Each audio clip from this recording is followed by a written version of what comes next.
All right, everybody, welcome back to Off the Grid on the Record. Today is a very special one because we're pulling back the curtain on one of the most powerful and truthfully the least understood parts of advertising, programmatic media buying. I have been very green to this, so this is very exciting for me because not only did Andrew and I talk a little bit ago, and he explained a little bit about it, and I was mind blown. So, like I said, my guest is Andrew Barrow, founder of Revenue Arc, a white label programmatic ad agency that runs campaigns for some of the biggest agencies and brands in the world. So this is huge. And to be honest with you, if you've ever seen an ad online that actually, felt legit, chances are Andrew's team had something to do with it. So what makes Revenue Arc stand out? They don't just run the ads, they pay their partners. Their model flips the typical agency setup on its head, returning 50% of their gross back to their partners and even offering lifetime referral commissions. So with decades in the ad world and direct experience running campaigns for household names like Sony and Aptera, Andrew is here to explain how a $1 trillion industry really works behind the scenes. Andrew, welcome to the show. Thank you so much for having me. Of course, I'm very excited to get into a lot of this. I mean, I've been like a kid waiting for this one since our last call, so I'm really excited to get into it. But where are you calling us from today? I am calling from sunny Southern California. I live and work in Orange County. Wonderful, wonderful. And before we dive into the ad world, what's going on in Orange County? What's been keeping you busy outside of work? Mostly my kids, which you might randomly hear from time to time. It's a lot of that. But yeah, I mean, uh, it's that I do some volunteering specifically with the Small Business Administration. They used to have this program called SCORE, which helps small businesses understand actually the digital realm. And I've been volunteering with them for the past 3-4 years, just helping these small businesses figure out their go-to-market strategy. That's fantastic. So who better to talk about this than you, right?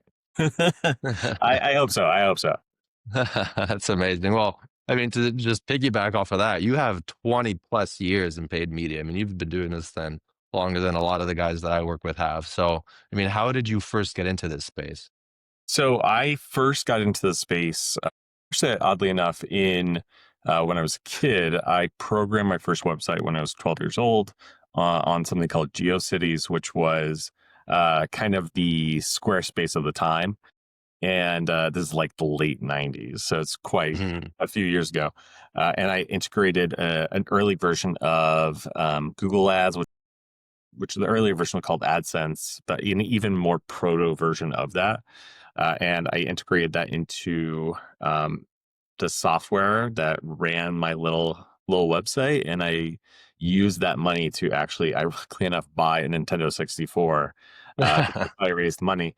And I've been doing digital media buying or selling or anything within that sphere pretty much as long as you can. Wow, that's fantastic. So, I mean, you have a ton of experience behind you. Have a ton of know-how. I mean, at 12 years old, I think I was, eating grass and dirt at the time. So, I mean, to have something like that, that's phenomenal. But at what point did you realize that the standard agency model was broken, and then that you So just decided to flip it?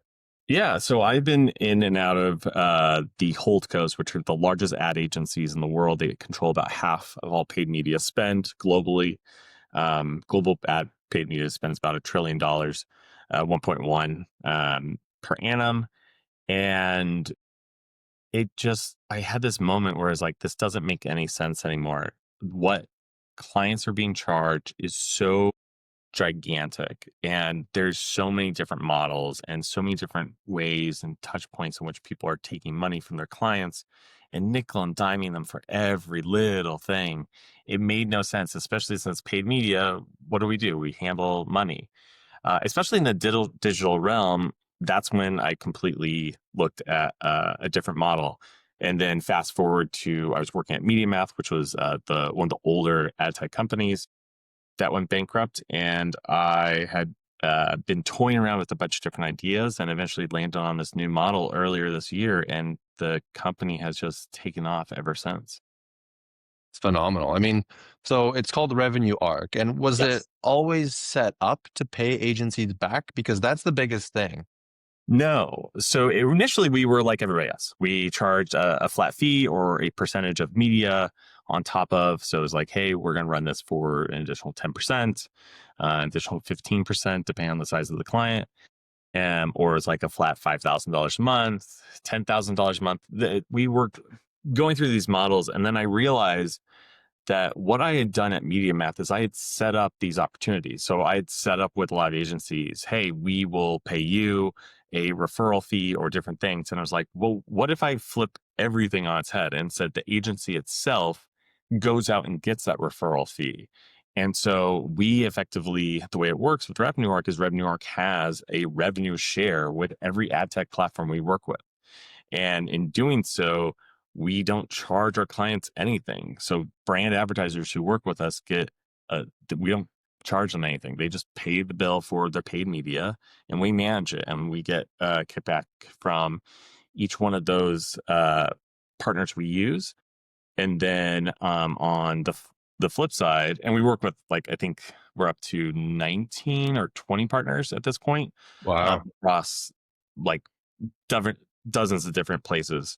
And then what we do is we have that referral system. And that's when we saw things skyrocket. We were basically like, we went out to a few different people and we said, here's what we'll do. We'll give you 50% of our gross, not net after payment of this or that or the other thing. 50% of the gross for RevenueArc will go to you. Even credit card fees will eat that. So in fact, our referrer partners make more than we do on our campaigns that we're managing. Hmm. And the referral partners are basically two groups. One is other ad agencies, and the other one um, is just people referring brands to us. Been really nice to bring this new lens of how to run programmatic and how to run digital ads online to basically everybody. Hmm. That's huge. And so, just before we get too into it, so that everyone kind of understands what we're talking about, for someone new to this world, how do you explain programmatic advertising in plain English as if I was a 12-year-old? Sure. If you have ever been on CNN.com or you've been on uh, any website with ads and you see an ad somewhere there, 90% of those ads, actually at this point, 95% of those ads were served using a thing called programmatic ad technology. All it is, it's really simple. When you go to a website or you load up Hulu or you load up HBO Max or you are listening to Spotify in the ad version or SoundCloud or what have you, all of a sudden you hear an ad right before it for a split second. It's about 1/100th of a second. There's this thing called the ad call. The ad call goes out and says, I need an ad. And it goes to technology called an SSP. The SSP says, hey, everybody in the universe, I have this ad. It's this person who wants it. And so that they go thrown onto the exchange almost like a stock.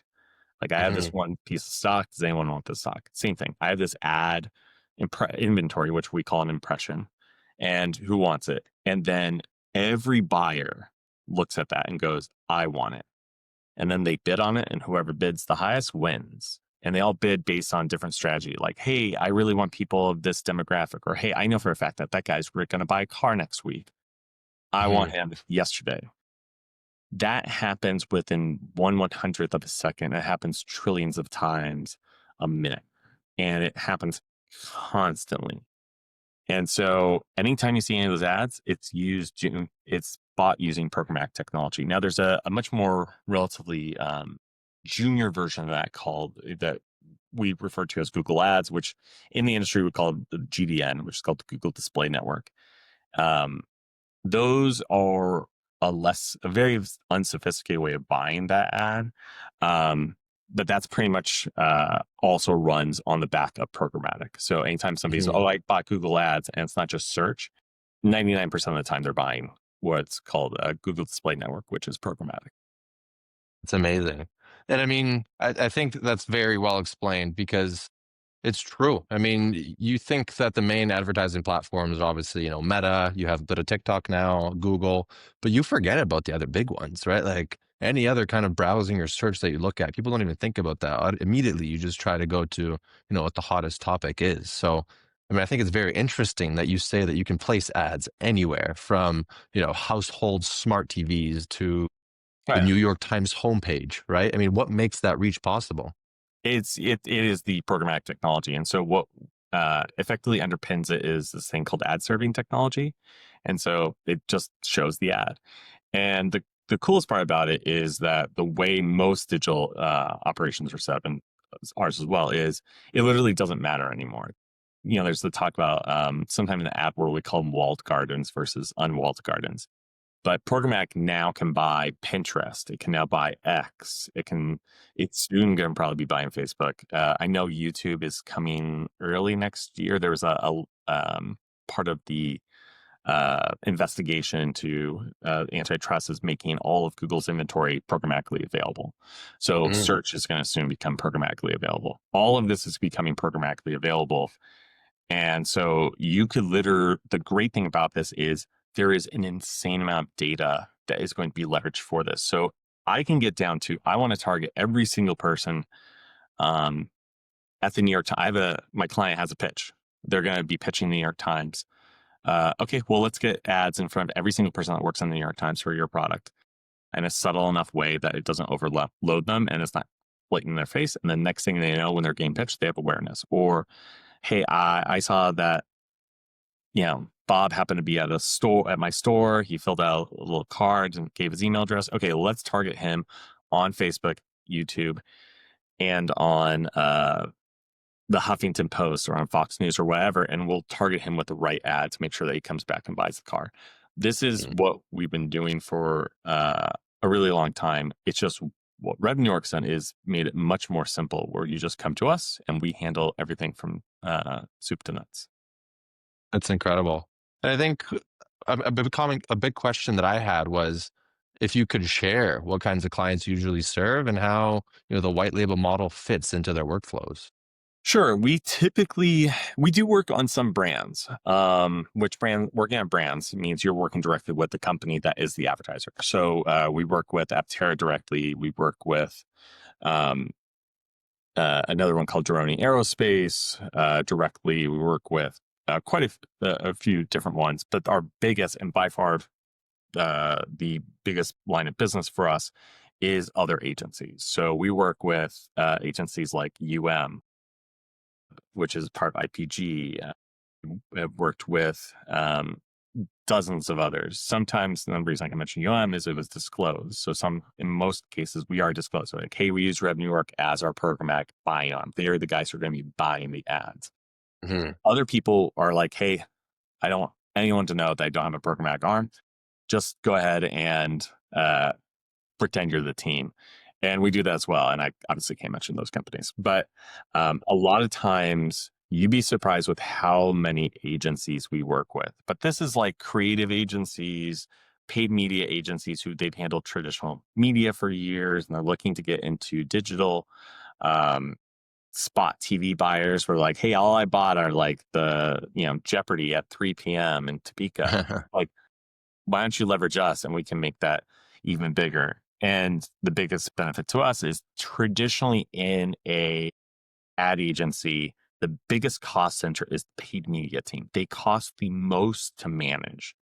We are the only ones that turn it from a cost center into a revenue generator because Mhm. effectively every dollar that comes to us is a percentage of dollar that comes back to you. Amazing. I mean, that's one thing I kind of want to get into as well, is because when you're explaining what you do you ever find agencies still confused on how you actually make money? Like how it almost seems a little too good to be true at times? It does until I explain to them, like, all I'm doing is replicating the exact same deals I used to do at MediaMath. Mhm. I am going out, getting the rebates, getting all these different things, and then structuring a way in which I'm getting paid from the media. So as the budgets grow, I make more money. That's it. Nothing crazy. The only difference really between us and everybody else is we work within a pot and a pool of money that is already set aside. So in your head, you're like, hey, I'm completely fine with spending $1,000 a day on ads. Great. You don't want to then go like, Also, I have to hire a full-time employee to manage those ads. Or, hey, I also want to pay this agency $15,000 a month to handle those ads. Or, hey, it's a lot. So it's Hmm. much easier to just go, hey, let me just give it to these guys. Personally, I've worked on a third of all the Fortune 500 companies in terms of when I worked at the holdcos or the biggest agencies in the world. I've worked on dozens. I worked for Universal Pictures. I've worked for Sony as a client, Best Western, Lonely Planet, Tourism Australia, Tourism New Zealand. There was a Dockers, Gap, slew. Like you kind of Hmm. Hyundai, obviously Kia. There's a ton of different ones I've personally worked on, and with the rest of the team, we've probably covered most of the Fortune 500 companies. So we have all of their strategies, and it's like bringing it to the masses. Hmm. That's massive. I mean, one thing that I think a lot of people don't know about is that this does actually cost a little bit more money than traditional marketing. So what are the, average ad budgets that you would recommend someone to go into, or at least expect to pay before they, commit to something like this? Sure. So I think when it comes to any advertising, whether or not you're like, hey, I just want to run ads on Facebook, or you're like, hey, I want to, and or search, or I want to have a full-fledged campaign. You have to think about what your objective is. And so if your objective is just general awareness, there's really not a true minimum you can spend.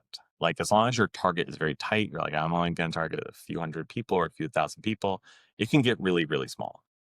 Um, we've run campaigns for like $65 a day. Anything, and so it's like it's not a lot of money when you think about it. However, on the flip side, if you want actual performance, you're like, hey, we got this much awareness, and then we retargeted these people and brought them in to actually ultimately close the deal, to bring them in to purchase the products, subscribe to the services, stuff like that. You're really looking more at a minimum of 500. You can go as low as 100, but that's for really niche, super small targeting, Hmm. really localized. But typically, it's 500 a day is probably your healthiest low point. Ideally, anywhere between 1 to 2,000 is where you start to see really effective strength. And we've run campaigns where we've run in that, and like with Aptera, ran one of the most successful campaigns of all time within something called Regulation A, which is where you're raising money from everybody. You're just doing crowd fundraising. Hmm. And we helped them raise $145 million off of $2 million of invested into advertising. That's huge. Yeah. So that gives you a little bit of an example of how the strength of the advertising and why you do need to sometimes spend a little bit more. And the other Hmm. thing is typically for us, we can tell whether or not a campaign is going to perform within 72 hours. As long as Fair you're enough. as long as it's a performance level campaign where you're spending a minimum of 500, you have enough data. You can tell really quickly, hey, this is going to scale, or hey, we gotta turn this off. It is gonna go off the rails. But yeah. Fair enough. I mean, when we talked earlier, you also mentioned hitting 5 to 8 times, ROAS, return on ad spend on average. I mean, on average, I think is going to be like the most mind blowing part there. I mean, what kinds of campaigns perform best at that level? So typically, the type of campaigns that perform best at the level are the ones that have the full marketing funnel built out. The reason, I mean, Aptera, you can do the back of napkin math. You're talking about over a $70 return on ad spend. So Hmm. for every dollar they spend with us, it was 70, I think, three back at the end when we Wow. did all the math. The reason that you can see such strong performance is really driven by advertising is the accelerant or the steroids of marketing. You have Hmm. to have the marketing built out. You have to have a good email funnel. You have to have a good creative. The ad needs to look a certain way and be strong.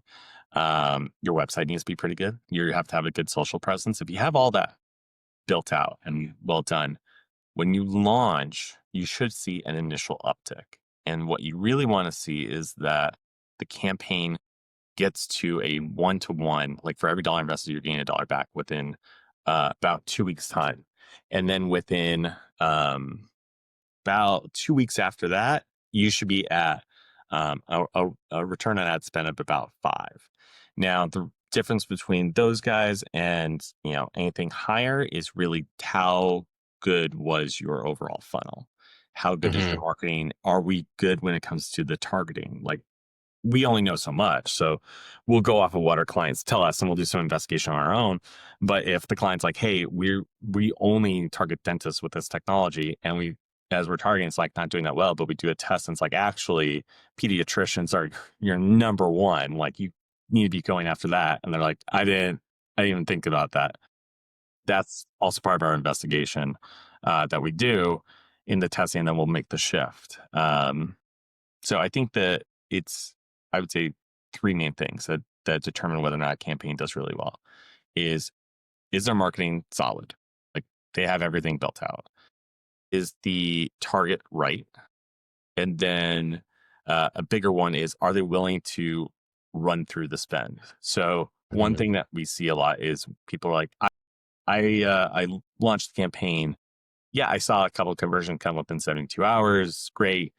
But we should be at like 9,000% growth or whatever within a week. And it's like, that's not how it works. I still do need Hmm. time to grow it, because no one knows who you are. And so that's the real thing, is you have to have that wherewithal to get through the tough trough, which is typically between yeah, day 3 to week 2 is like Hmm.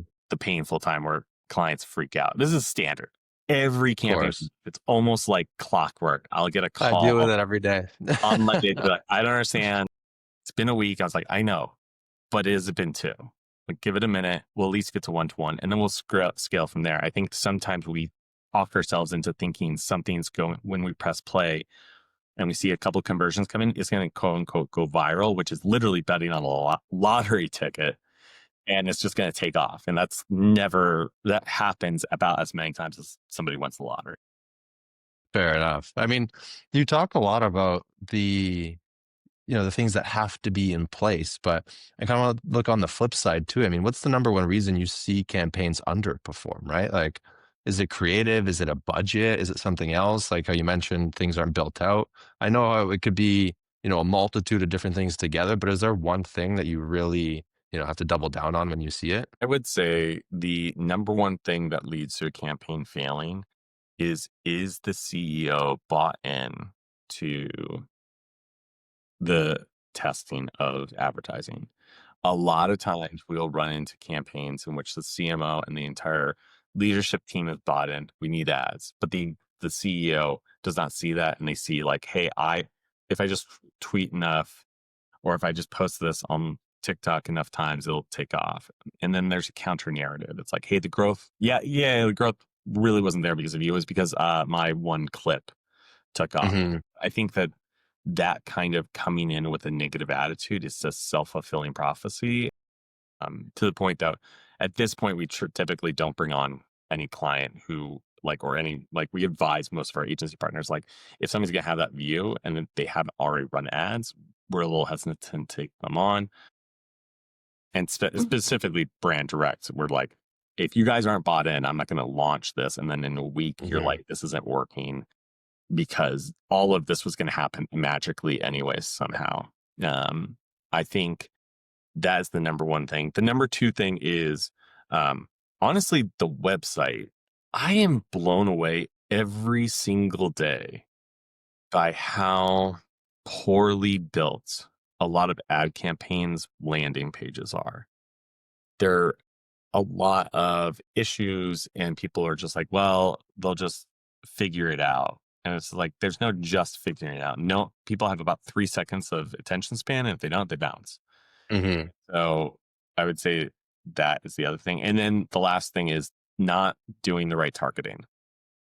Targeting is absolutely key to having the successful launch of a campaign, and having bad targeting is an absolute key to failure.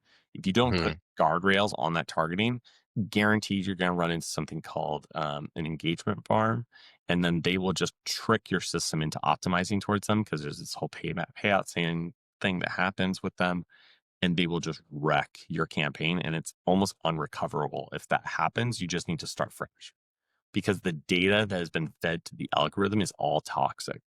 And it just has this idea of like, if I just go after these guys, all these guys want to convert.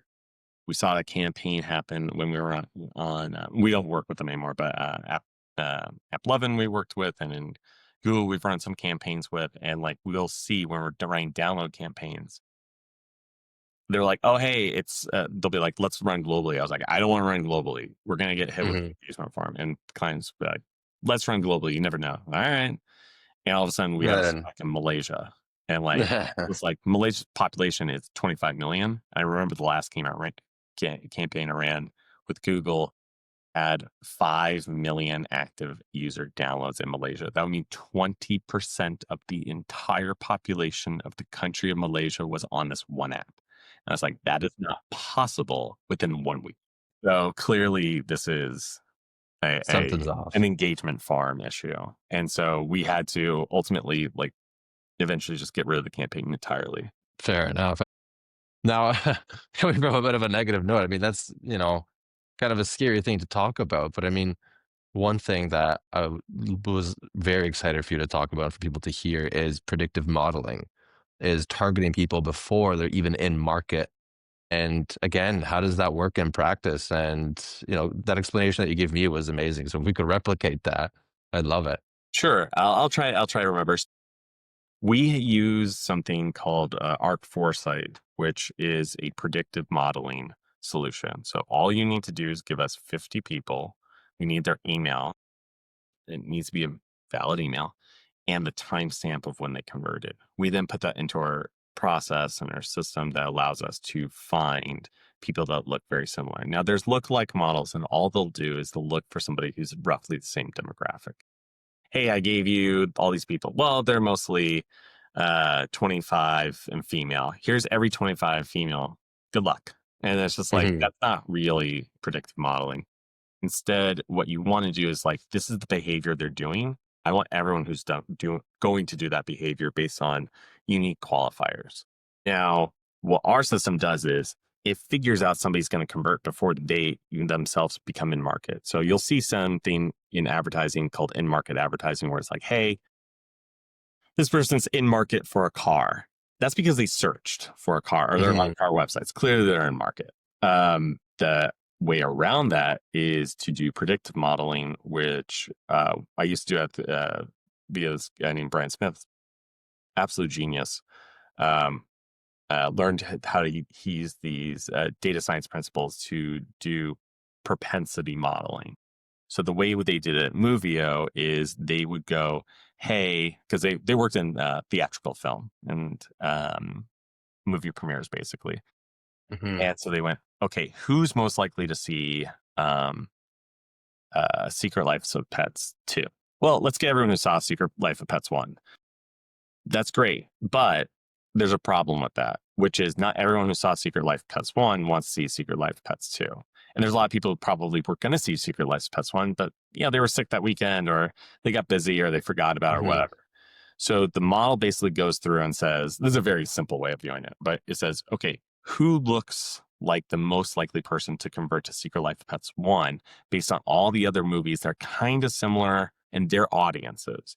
Hmm. So think of it this way: it's like if Sarah, for instance, only ever watches horror movies, and then for some reason she saw Secret Life of Pet 1, she is a terrible target for Secret Life of Pets 2. She's not going to watch it. She maybe she went on accident. She went with the boyfriend, whatever. She's just not into that. She went for an unknown reason. She should be somebody you do not target. Hmm. Alternatively, Bill only ever watches animated titles, but never saw Secret Life of Pets and continues to watch animated titles. Target him. He's a great target for that. So in the same way, our model will go through and for a more real life example would be like, okay, I can see that Bob Johnson recently left his job. He's buying, he's not looking. He's searching for office furniture. SaaS. You should hit him with every SaaS solution possible for a small business because that's what he's about to launch. He's about to Hmm. launch a small business and he needs those tools. And probably within about a week, he'll be in market. And how you get ahead of the competition is that's how you do it. I'll just target him before everybody else does, and I'll get the awareness, and then I'll just retarget him a couple of times, and then I'll really ramp it up in a few weeks when I know that Hmm. he's fully in market. And then that's how you get ahead of everybody else. That's massive. I love that. That's such a beautiful explanation, and I don't think you could have said it any better. One thing I also want to like kind of scale back to is now your growth and your scaling, because you said that you started this year, and you guys have been massively successful. With the models that you have, because the referral system where people learn 5 to 10% of spend for life. How has that shaped your growth, and how has that attracted more people in? It's been explosive. So the way we have it set up is that we give a percentage of spend to refer. So if you refer us directly to let's say you refer us directly to a brand, you'll get 10%. Or if you're an agency and you're looking to get, or you're just looking to work with us, whether or not you're white labeling or not, it's 10%, which is 50% gross of what we make. Um, Now, that's for the lifetime of the client. So as long as that client is with us, unless you terminate us, that's yours. That's all Hmm. yours, and there's no sort of like workarounds or anything else. And we even have to make it more of a punishment for us is we have a non-compete clause that says we are not allowed to pitch that client for any reason at all for 18 months, which is a lifetime in advertising. Hmm. uh, 18 months after you say goodbye. And there's no minimum. So there's nothing obligating you to even working with us. You can stop us on a dime. So Hmm. there's that. The other thing is we also have a referral to referral program, which is you get 25% more of our revenue or 5% of overall spend for the lifetime of the person you're referring to us to. If you happen to be a person who's going to refer an agency to us, and if that agency Hmm. closes, that's yours. That is yours to keep forever. So as long as that agency is spending with us, we will continue to pay you for the lifetime of that account. And so you can, initially a lot of people are like, yeah, it's not that much. But when you start doing the math, it becomes huge. You're talking about if somebody is spending, let's say, $1 million a year in advertising, which is on the very small end of most advertising campaigns, you're talking about $100,000 free if it's a brand, or $50,000 per campaign Hmm. for an agency. This is a complete flip of the script when it comes to how referral systems work. Typically, how referral systems work is it's 20% net or profit. Typically, they both end up meaning the same thing. So it's a very small percentage, and you get like, off $1 million campaign, you get like $5,000 for the first year, and then see ya. We're never coming back. Hmm. For us, it's as long as they're spending with us and you haven't terminated us, we will stay with you getting paid.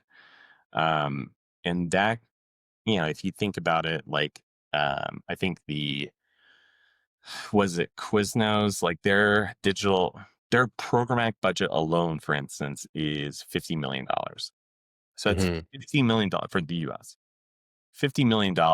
And let's say for some reason you pass that off to us, and that ends up being like literally a $2.5 million check you would receive every single year. Well, we pay it out monthly, but every single year for the lifetime of that account. It is the best referral system I can think of. It is very generous and also somewhat not great for us. But I built it that way because I always feel like if you're bringing us the client, that is found money I would not have found on my own. And Hmm. so because of that, we have seen massive scale. We're talking about turning on, you know, like so many different clients in any given day, to the point that we have just scaled a ton. And actually, oddly enough, with AI, we now have the ability, because we have the view of AI as an enhancement, not as a replacement, and Hmm. we can scale to about easily 20 new clients a day just because of that solution. That's what my next thing I want to talk about is you've got an in-house AI system that can spin up a media plan in minutes, and I mean, clearly it's definitely changed your operations if you can, scale up to, 20 clients a day if you needed to. So I think this is kind of a two-part question, but how can you manage that scale? but also how has the AI changed the operations in a way to be able to do that? So the scale initially when it hit was a little nerve wracking, only because it's like, oh my god, this is our moment. We're finally scaling. We're gonna make it. This is a great model, and all of a sudden it was very difficult to try to figure out how are we going to manage this all, and it had a lot of stumbling blocks until we were basically leaned on um, our AI division. So we're technically two separate companies. There's Revenue Arc Marketing, which is why I run, and there's a Revenue Arc Development, which is what my brother runs, and they're working on crazy stuff. They actually built a few solutions for us, and they showed us how to build out those models over time. It took us months. Uh, Eventually, we got to a point where, yeah, as you said, we could turn out just about within about 2 minutes, we can build out an entire media campaign, an entire strategy uh, that mimics all the knowledge we have in our heads. And so it's you want a pitch deck, we can spit that out with about 3 to 4 minutes. And it looks beautiful. And then you're talking about um, like making optimizations. That's literally all it feels like all it does all day long is just constantly making optimizations to the campaign. And that's kind of where we initially had started the tech with. And it just has assisted us in a level that is unfathomable. Every Hmm. single time we find kind of a new like stumbling block, we try to figure out what can we do to allow AI to enhance it so that we feel like a team of, each person on the team feels like they have the strength of 50. Like kind of like the whole like he has the strength of 50 men that you hear in a lot of Disney movies of yore.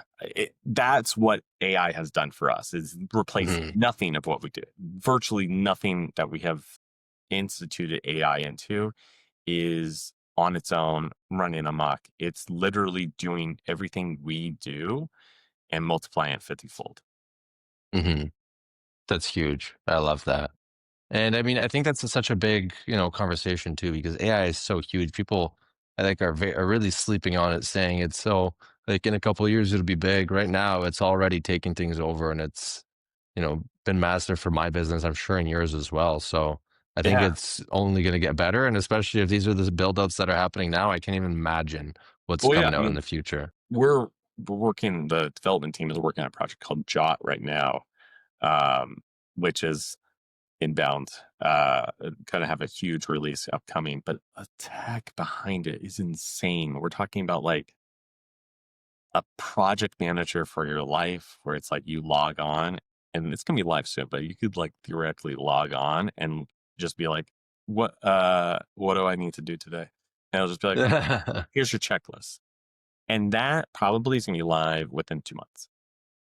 Wow, I need to And get like, on a list for that. yeah, that thing is amazing.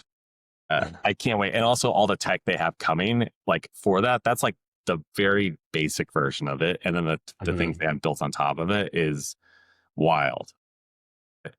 I think AI is, AI obviously is here to stay. It's not anything that is, I think one place people do get in trouble with AI is the replacement theory of like, I'm Mhm. going to use this to just replace everything I do. It's just like, have fun running your business Nope. right into the ground.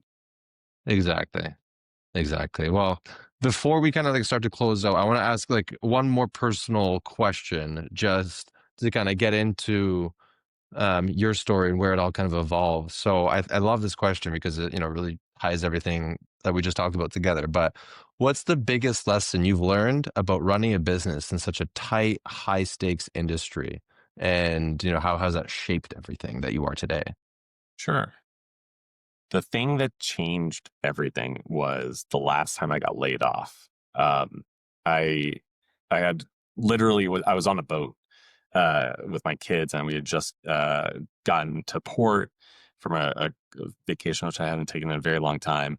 And I turned to my wife, and ironically enough, I said, I really, I'm worried everything's going to go wrong, and I'll turn on my phone and I'll be laid off." And she's like, "That's crazy, town. Everything's going really well." I can explain what was happening and why the Medium app went bankrupt another time. But Hmm. uh, yeah, I literally got the email from my boss saying, "Well, nice ride. The whole company's gone." And I was just like, oh my Wow. God. And it made me realize the one thing, which is every single job you ever have can lay you off in the exact same way. You could lose a client at any given point. There's no loyalty a client truly has to you. They have permanent interest, which is to make a bunch of money. They have no permanent Mhm. loyalties. In the same way, a company has no loyalty to you. They have permanent interests, which grow the business. They have absolutely no loyalty to you as an employee. And as soon as you realize that, it makes you realize if I lose my job is the same thing as losing a client. So I need to throw myself at it. And worst case scenario, all my clients are gone. Well, it's the same thing as if you lost a job, but it's way faster because all you have to do is do a bit of outreach and get your next client. Exactly. That's huge. I love that. And I guess to wrap up, Andrew, this has been incredible. I mean, I think most listeners are kind of, I mean, myself for sure, we're walking away realizing just how small and how powerful the world of media buying really is. I mean, from running ads that literally, like you said, shape box office results to, buying a model that pays agencies instead of just draining them. Revenue arc is redefining what's possible in programmatic. I mean, for myself, like when I had my agency, it was I stuck to the big three, right? I had, Facebook and well, now the big two, I guess now, Meta and Google, right? Those were the two that you would stick to. You wouldn't, expand anyone, anywhere further out there. So, I mean, for anyone listening who wants to understand this space or even partner with you, where should they go to learn more? Just go to revenuearcmarketing.com or you could go to our corporate page, revenuearc.com. And then just reach out. And for anyone listening, more than happy to just do a free assessment, no obligation at all, and just give some general pointers. That's huge. Andrew, thanks so much for joining us. And to our listeners, if this conversation gave you a new perspective on advertising, it definitely did for me because it's insane how long I've been in the industry and haven't heard of anything like this. So, share with your friend in marketing or tech or anything like that. Make sure you subscribe on Spotify and Apple Podcasts, on YouTube, or anywhere you get your podcasts. We're pretty much everywhere. So, for more behind the scenes looks at how businesses are growing and how businesses are shaping the future, please subscribe and consider giving us a follow because there's a lot of interesting conversations like this coming in the future. So, Andrew, thank you again so much, and we'll see everybody next time. All right. See ya.